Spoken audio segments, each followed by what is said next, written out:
Сайн байцгаана уу та бүхэндээ өнөөдрийн мэндийг хүргэе. Амин. За өнөөдрөөс та бүхэндээ шинэ болон ээж хүргэж байгаа. За энэ одоо шуудан ирлээ гэдэг болон энийг өөрөө танилцуулах бай гэхээр одоо хүмүүс хүний амьдралын түүх, сайхан нэгэндээ бичсэн гоё захидлууд тийм ээ. Дандаа гэгээд гэрэлтэй юмнуудыг хүргэхээр шийдсэн. Магадгүй та захидлаа бичих бол бичээрэй. Тэгээд та бүхэн уншиж хүргэнэ. За миний хамгийн ихний хүргэх түүх болохоор Чойронгоо дээрээс авлаа. За Чойронгоо дээр бол маш олон сонирхолтой сайхан түүхүүд ордгоо. Ингээд ихнийхээ түүхийг та бүхэндээ хүргэе. Миний амьдралдаа харсан хамгийн анхны няраа хүүхэд дүүмэн байсан юм. Гаднаас гэртээ ороод ирсэн чинь улаан нэлзрэм үлгий дүүлчихсэн царай надад их инээдтэй харагдаж ажиллаа. Хүүхдийн анхны баас эмчилгээний зориултаа байдаг юм байлгүй бүү мэд. Ээж баасыг нүүрэндээ түрхээд тэрийг нь харж бид нар өөхтлээ нээлдэж ястыг сайн сандг юм. Тэр хүүхэд төрөөд гэр бүлд маань гэрэл гээгээ аз жаргалыг авчирсан. Дүүг төрхөөс өмнө ээж бид хоёр хаяа муудалцаад байдаг байсан бол дүү амьдралд орж ирсэн мөчөөс хойш ээж бид хоёрын харилцаа хүртэл сайжирсан.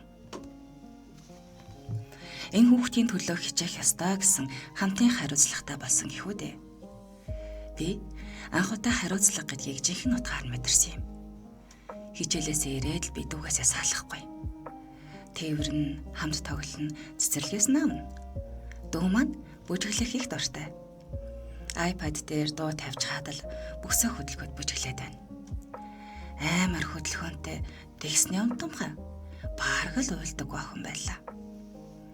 Би зүгээр л дэндүү аз жаргалтай байсан санаад байдаг юм. Тэр бүхнээс өмнөх өөрийгөө нэг их сандаггүй. Дүү маань хилд бүрэн орж амжаагүй байсан тэр үед Монголд нэг амар ханиад гарсан юм. Голцоо хүүхдүүд өвдөн. Манай дүү эхэндээ халуурч агаад яваандаа гарн дээр ногоон толбнууд үсээд бөөлжөд эхэлсэн. Эмчид үзүүлэнгүүд зүгээр ханиад байна. Хатгаа олж магадгүй. Гэхдээ эмчилгээ хийлэгвэл зүгээр гэдэлсэн. Яг 5 дахь өдөр байсан баха. Дүү маань ээжийн өвгөрт том өрөөнд ханиалгаад унтаж байхад нь би духан дээр нь унсчгээд сургууль руугаа гарсан. Дүүгээ сүүлийн удаа харж байгаа гэдгийг мэдээгүй л дээ. Маргааш намралтын өдөр байсан болохоор хамаатны ахиндаа очиод шүнжин пэсэ тоглож хансан. Өглөөс ирсэн чинь хамаатны ахинтай байсан бүх хүмүүс уйлцгаагаад л уцаар яриад байсан. Надад хинч юу ч хэлээгүй. Нэг юм болж дээ гэдг нь ойлгомжтой байсан. Ах маань ирээд сэтгэлээ бариараа дүүчин гэж хэлэхэд би өрөөсөө итгээгүй. Тэр үед надад хүн нас орно гэдэг ойлголт суугаагүй байсан гэх юм уу та. Яагаад гэвэл эмээ өвөө байгаа бүх хүмүүс эрүүл саруул байсан. Үхэл гэдэг зүйлдээ өмнө нь нүүр тулж үзээгүй байсан болохоор ингэчлээ гэх үед тэр үедээ хэсэг ойлгоогүй л дээ. Гадаа амар хүйтэн. Ах эгч хоёр намайг хөргөж өгөх гээд автобус хүлээгээ зогсож байсан юм. Тэр хоёр надад юм хэлхээс айсан уу? Надтай юу ч дуурахгүй зогссон. Тэр автобус хүлээл надад юу болоод байгааг бодох хугацаа өгсөн юм. Ганцаараа бодоод л. Тэгээд яг уйлж эхлэхэд автобус ирээд харж байсан санагдаж байна. Гэртээ очиход миний хизээч мэдэрч байгаагүй хүн дуурамсгал намайг өвцсөн. Галтгоон дэгч нар хоол бэлдээдэл хүн болгоны царай цохиж гисэн. Ээж эмээ өвөтэй хамт ардаас орж ирсэн. Ээжийг зогсолтгүй уйлахыг хараад үнэхээр л ийм зүйл болчихж гэдэгт итгэж хэлсэн дээ.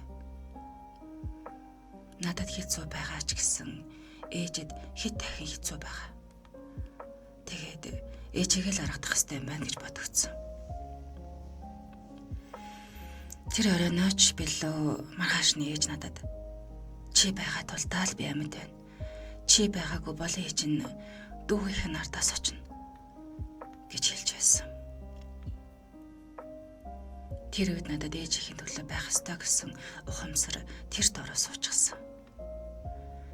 Яагаад хамгийн хэрэгтэй үед нь дүүгийн хаажууд байгаагүй бисээ тоглож байсан юм бол тоо гэж би одоо хүртэл харамсдаг юм. Дүүгээ миний амьдралаас алга болчихно гэж бүрэн итгэж өгөхгүй л байлаа. Хагас бүтэн санд оршуулгын үйл ажиллагаанд оролцоход шууд нэгтгэс нэгчээлд явсан.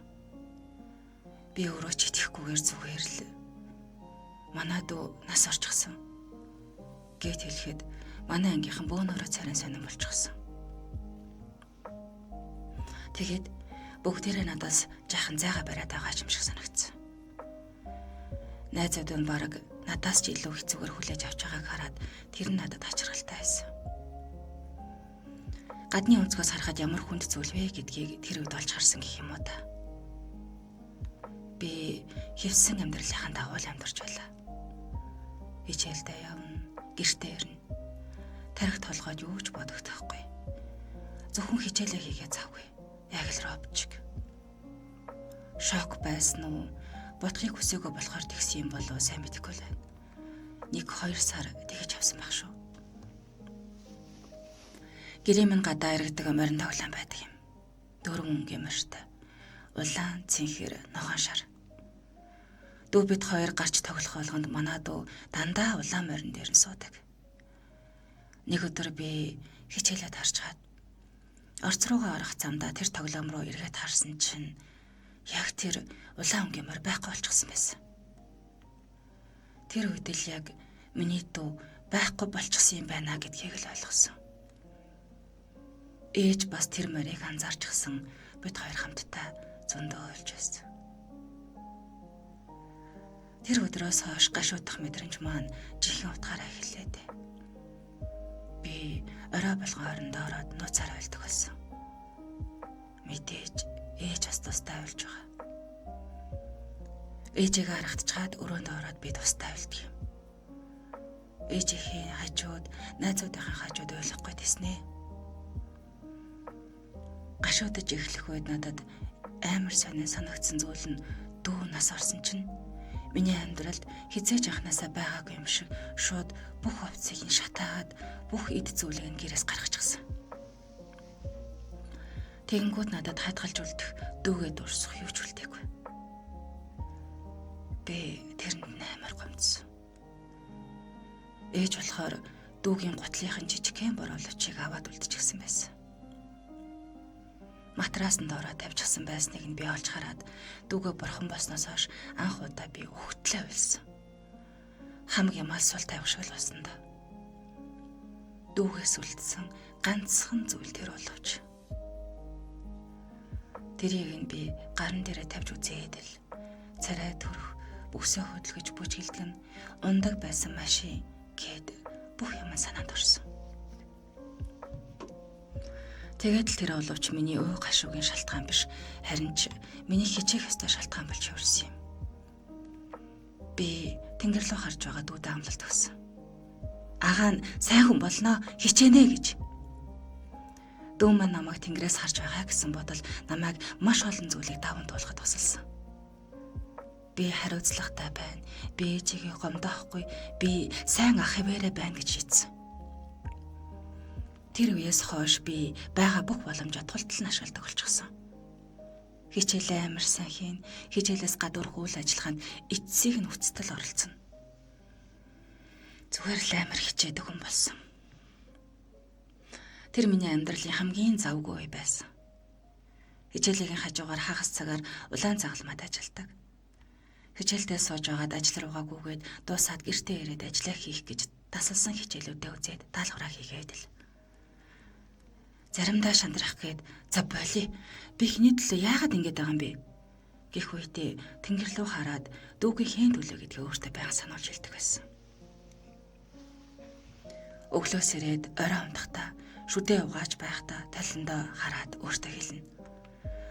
Сүүлдээ энэ дүүгийн төлөө гэдэг маань миний тарин шиг шидтэй зүйл болчихсон доо. Хэцүү үедээ тэрийг хэлээд л зөв зүгээр болчихно. Тийм учраас би бууж өгмөр санагдаж байсан ч хизээж бууж өгөөгүй. Би улаан загалмаад анх хэлсэж байхад сургуулаараа хандив аян зохиохоод тэрүүгээрээ улаан чуулуудад байдаг хүүхдийн цэцэрлэгт очиж тусалж байсан юм. Тэгэхэд миний дотор байсан хоосон хар нүх аз жаргалаар дүрхийг мэдэрсэн. Би ийм л зүйл хийх ёстой юм байна гэдгийг тэгэхэд ойлгосон доо. Ээж надад дүүгийн талаар огт ярьдгүй байж байгаад нэлийн сүлд яагаад нас орсон гэдгийг нь хэлсэн юм. Тэр үеч дүү гимжид үзүүлэхээр эмчнэр зүгээрээ гайгүй гэд антибиотик өгöd байсан. Сүүлдээ дүү амьсгалж чадхаа болоод улам хүндэрсэн. Ер нь бол зүгээр ханаад байгаагүй. Тэр жил олон хүүхэд тэр өвчнөөс болж нас орсон байсан. Яг тэрийг хэлж байхад надад ягаад ч юм миний дүүгээс шалтгаалсан зүйл биш, амьдарч байгаа газраас маань шалтгаалсан зүйл юм шиг санагдаад амар уур хурцлээ. Тэр үед ч гэсэн одоогийн шиг аимшигтай утаатай л байсан. Тэгээд ч тэр ямар арчаагүй юм бэ? Яагаад ийм газар амьдардаг юм бэ гэж бодогдсон. Одоо хүртэл хүүхдүүд ийм ахаараар амьсгалж, ийм орчинд амьдарч байгааг хараад би энэ бүхнийг өөрчилж чадах юм болёо гэж хэлсэндээ. Би 10 жилээ төгсчөөд 1 жил завсарласан юм. Тэгэхээр тэтгэлэгт бэлтгэхэд 1 жилийн хугацаа байгаа гэсэн үг шүү дээ. Эсэгээ яаж бичих үү гэдгийг айгүй удаан бодож авсан. Дүүгийнхээ талаар бичнэ гэж шийдчихсэн мөртлөө яг бичих гэхээр болж хаад байсан юм. Тэгээд бицээр 2-3 сар бичээд сүүлдээ уйлах байтугай дүүгээ ярихтаа ч ийгүү санагдах болчихсон. Дахин нүүр толсоор агаад эдгэрэл явагдчихсан байх. Би эсэгээ бичгтээ өөрийнхөө амьдралыг 10 зурагтай альбомоор зурсан. Хэрвээ би 100 наслаад үхэхдээ эргээд амьдралаа харахад 10хан зургаар амьдралынхаа бүх турсамжийг хадгалж үлдээх байсан бол ямар 10 зургийг сонгох вэ гэсэн асуултыг өөрөөсөө асууж эсэгээ хэлсэн. Эхний зураг нь мэдээж түрүүд ээжийнхэн өвөрт байгаа зураг. Хоёр дахь зураг болохоор дүүтэйгээ байсан ач жаргалтай амьдралаа төлөөлүүлээд гацоорндоор хамтдаа бүжгэрэж байхад даарсан тэр зураг. Гурав дахь зураг болохоор дүү минь байхгүй гэхдээ би найрамдалд багшигч байхдаа бусад хүүхдүүдийн өмнө ах байгаа дүр зураг. Дүү минь нас барсан ч гэсэн дүү шигээ хүүхдүүдэд сайн ах байх зорилго нь миний амьдралын дараагийн чухал мөч учраас энэ 3 зургийг 18 наслахтаа би хадгалж үлдээсэн байна гэж бичсэн. Тэр хэсгийг бичиж байх явцдаа надад ийм зүйл тохиолдсон. Тэглээгээд би тэрэндээ готраагүй гомдлоогүй.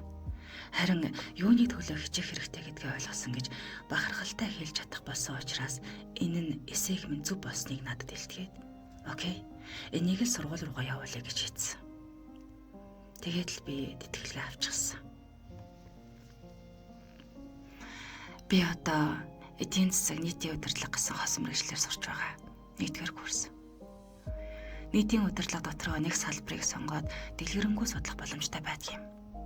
Би тэрүүгээр байгаль орчны салбарын бодлого шийдвэрүүд ямар байх ёстой вэ гэдэг талаас нь сурах гэж бодож байгаа. Хүүхдүүдэд яаж ээлтэй нэгэн болох вэ? Хүүхдүүдийг яаж цэвэр агаарт амьдруулах вэ гэдгийг сураад тэр бодлогыг боловсруулдаг хүн болно доо. Дүүгийн төлөө, дүү шигийн хүүхдүүдийн төлөө сайн ах нь байна. Хэмээгээд өөрийнхөө дүүгийг хүндрэлсэн байна.